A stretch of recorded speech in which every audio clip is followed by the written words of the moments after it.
Kita semua kan punya rutinitas ya. Bangun pagi, ngopi, kerja, santai, terus tidur.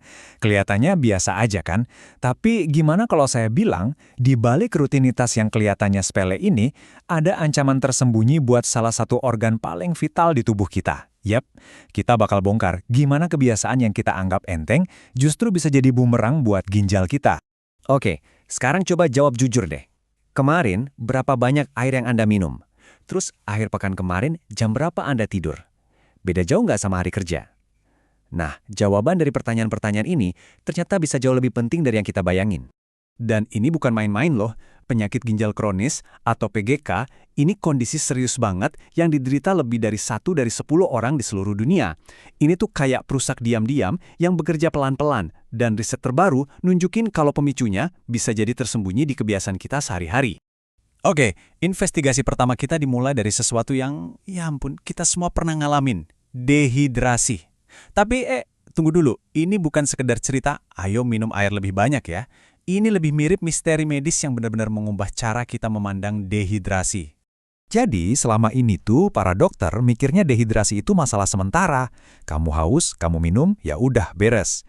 Ginjal mungkin kerja sedikit lebih keras, tapi dianggapnya bakal pulih total. Tapi ternyata ada sebuah epidemi misterius yang menggoyahkan semua asumsi ini.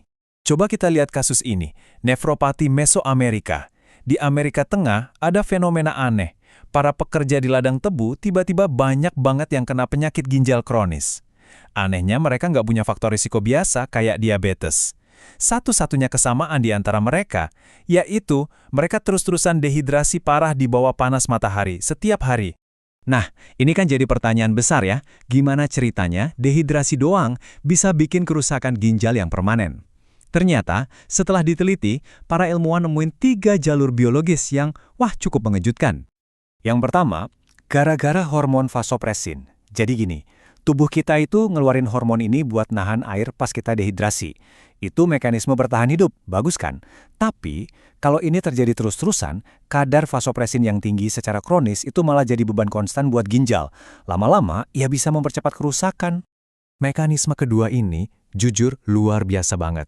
Jadi pas dehidrasi parah, ginjal kita dalam usahanya nyari energi, malah mulai bikin fruktosa sendiri. Iya, bikin gula sendiri. Fruktosa ini terus diolah lewat jalur yang namanya fruktokinase, yang efek sampingnya itu bahaya banget, stres oksidatif.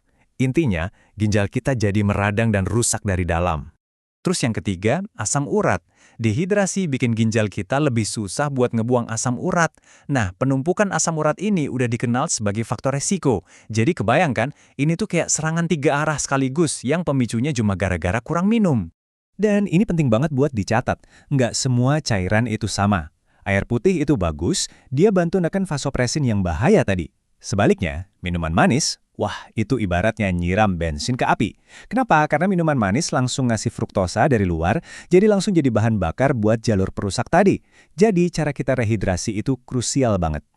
Oke, sekarang kita pindah ke investigasi kedua. Dan ini saya yakin banyak dari kita yang lakuin. Kurang tidur pas hari kerja, terus balas dendam pas akhir pekan. Tidur sepuasnya. Kedengarannya enak ya, tapi ternyata ginjal kita kayaknya nggak setuju sama strategi ini. Jadi ada studi gede-gedean di tahun 2024 yang datanya diambil dari Survei Kesehatan Nasional di Amerika. Mereka pengen tahu, gimana sih pola tidur kita itu ngaruh ke ginjal? Dan yang mereka lihat itu bukan cuma soal berapa lama orang tidur, tapi gimana jadwal tidurnya beda antara hari kerja dan akhir pekan. Kita kan sering mikir ya, balas dendam tidur di akhir pekan itu bagus buat bayar utang tidur. Tapi studi ini dan studi-studi lain mulai nunjukin hal sebaliknya. Pola tidur yang acak-acakan ini, yang sering disebut jet lag sosial, justru malah bisa bikin kualitas tidur kita secara keseluruhan jadi lebih jelek. Dan ini dia temuan utamanya, bisa kita lihat di data ini. Coba perhatiin deh, penurunan fungsi ginjal yang paling parah itu bukan dialami sama orang yang tidurnya singkat terus. Justru penurunan paling drastis itu terjadi di kelompok yang paling gak konsisten. Mereka yang tidur cuma 6 jam atau kurang pas hari kerja, terus coba bayar utang dengan tidur 9 jam atau lebih di akhir pekan. Lihat angka ini, negatif 6,4. Inilah angka kuncinya. Sebesar itulah penurunan rata-rata fungsi ginjal atau eGFR yang diukur di kelompok balas dendam tidur. Ini penurunan yang signifikan banget secara statistik dan nunjukin kalau ginjal kita benar-benar harus bayar mahal buat jadwal tidur kita yang nggak karuan. Oke, jadi kita udah lihat dua hal nih, dehidrasi yang berulang sama jadwal tidur yang berantakan.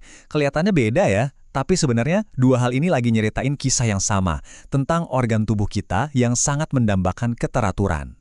Nah, disinilah aha momennya. Benang merah yang nyambungin dua temuan ini adalah konsistensi. Ternyata ginjal kita itu nggak cuma peduli berapa banyak air yang kita minum atau berapa jam kita tidur.